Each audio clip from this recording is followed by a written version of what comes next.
How are we getting on, folks? Look at Thurles being Thurles. I suppose it didn't really work out as well as we'd hoped.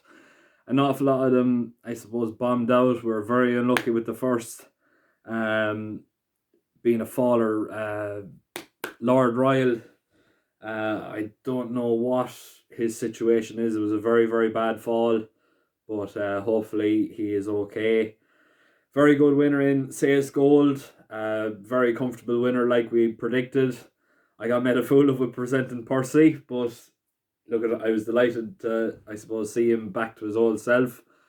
And the bumper winner was very, very impressive. I hope people decided to get on at 4 to 6 if they were going to be backing him. He got backed in. I think it was, he went off at 1 to 2 or 4 to 9, something along the lines like that. So there was, I suppose, a little bit of value there, but not, I suppose, a hell of a lot. A few people got on at evens, but we missed that.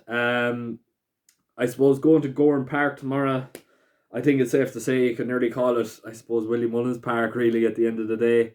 Only up the road from Willie Mullins is obviously, he has some very, very nice sorts going tomorrow.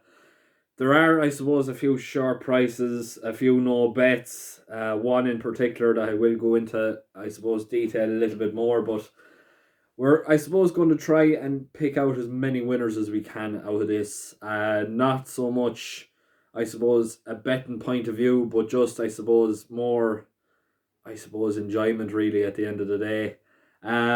First of all, in the 11:45, we're going to take up the, I suppose, the chance here now with Willie Mullins here now with the French import Humidor.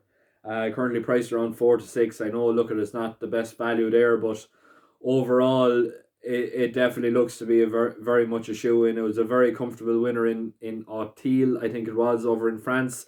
On its racecourse debut, it's making its Irish debut here, but overall it isn't, I suppose, the most trickiest of races. It looks to be very much a shoe-in. I'd be surprised to see this horse being even close to challenge, really. He definitely looks to be an exciting sort. I would be expecting him to, I suppose, gallop clear coming into the stand there just at the second last or the last fence. I would be really thinking this horse is good enough to win this race by 5 to 10 lengths. I can't see any horse coming out of the pack to beat it. It looks to be a very good day for Willie Mullins, and this one here looks certain to, I suppose, kickstart that day for him. Next race then, we're not going to be having a bet in this race. The 12:15 Fernie Hollow looks to, I suppose, have a very, very good chance here coming in at 2 to 5, but we're not going to be betting at that price. You'd have to be crazy to do it. But being the champion bumper coming into, I suppose, novice hurdle company, I can't see it being beaten. It's coming up against Bob Ollinger for Henry de Bramed, who definitely does look to be an exciting sort over hurdles, but like it beat Cocalino. That form definitely won't match up with Fernie Hollow. Now look at Fernie Hollow does seem to be a bit of a quirky sort. He seems to, I suppose, need 1 or 2 runs to, I suppose, start off his campaign to the fashion that we'd like to see. I don't think he's going to get a very easy ride. I don't think, like, he definitely shouldn't be able to put Bob Ollinger totally away, but still saying that, I would be expecting a champion bumper to take the hurdles fairly nicely, considering he is from the Willie Mullins yard.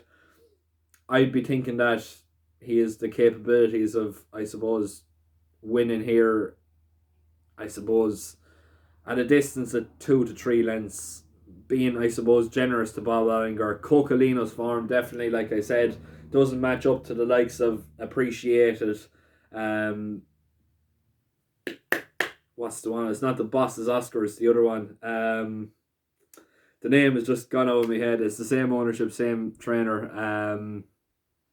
No, it's completely gone out of my head. Whoever the third that came in the champion bumper, but even Appreciated is miles ahead of Cocalino in my eyes.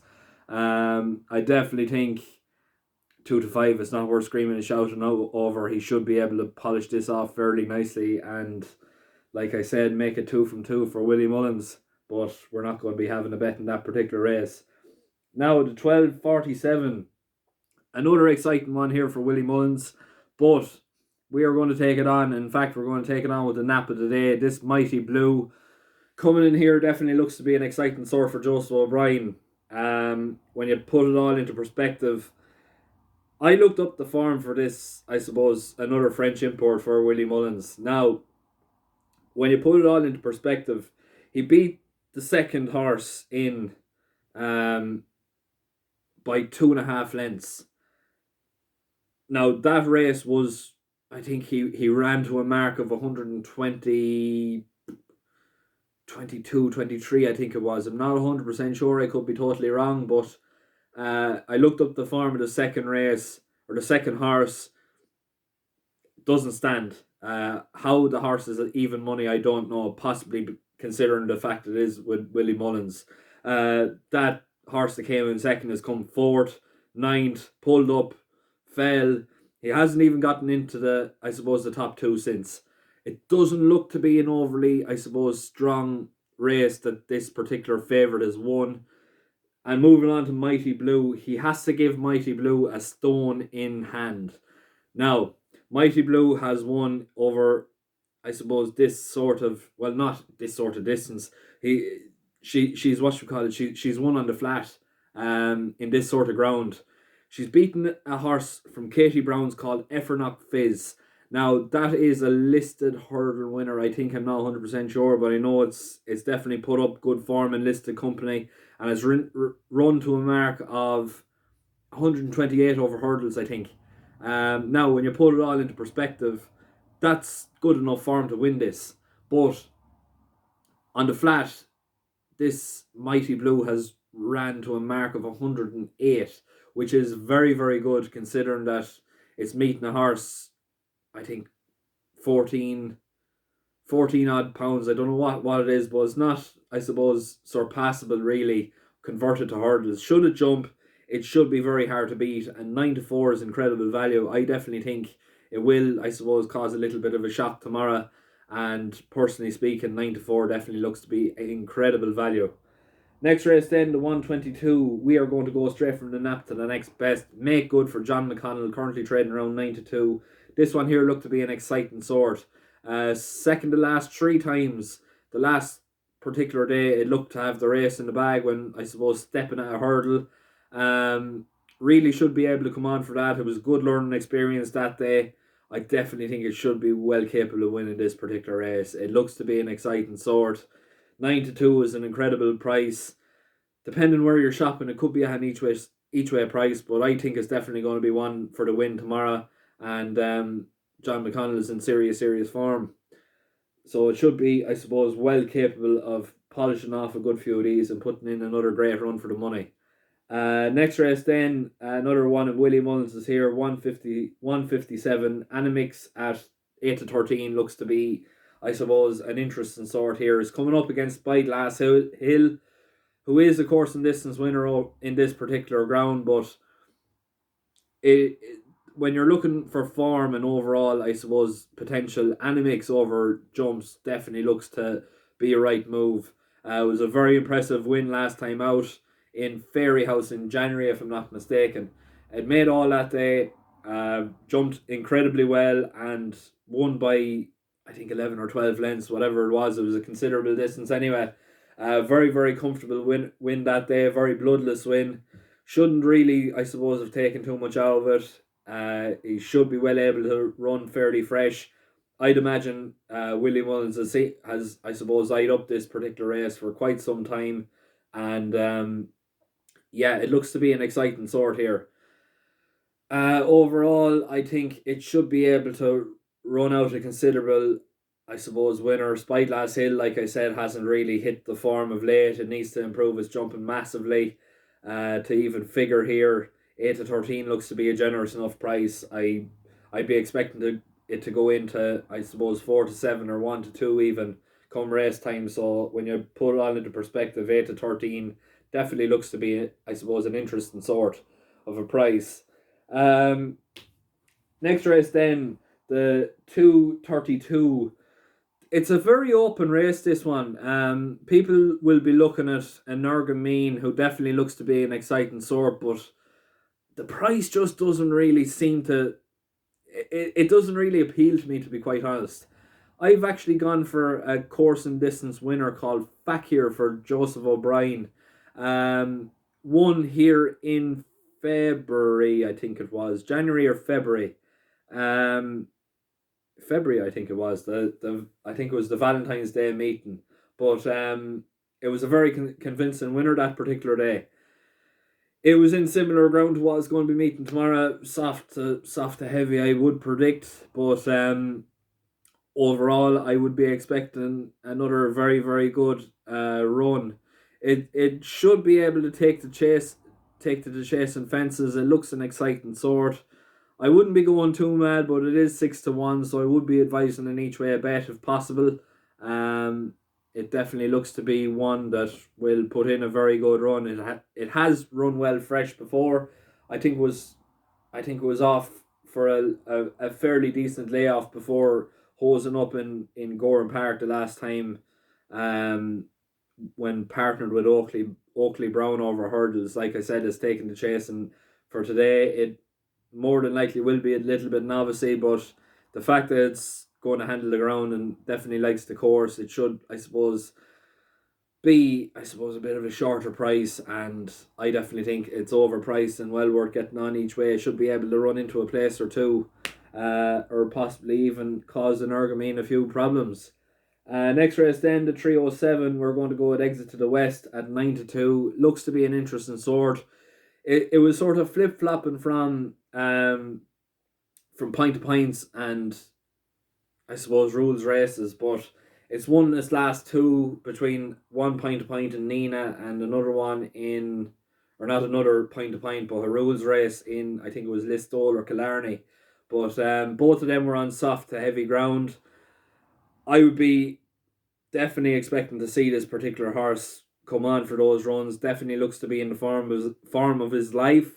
Partnered with Philip Enright today. Philip is in pretty decent form. He's a very good jockey. I definitely think overall he is the best price horse of the day. There is a good few of these that you can make cases for. It looks to be a trappy enough affair, but I'm going to stick with the one in form and more than likely the most potential improver. An Exit to the West definitely looks to be very intriguing at 9-2. Finally, then the last race of the day, the 340. Another each way shout here now. We are going to go with Chalky White at 7-1. This one here definitely looks to be an interesting sort.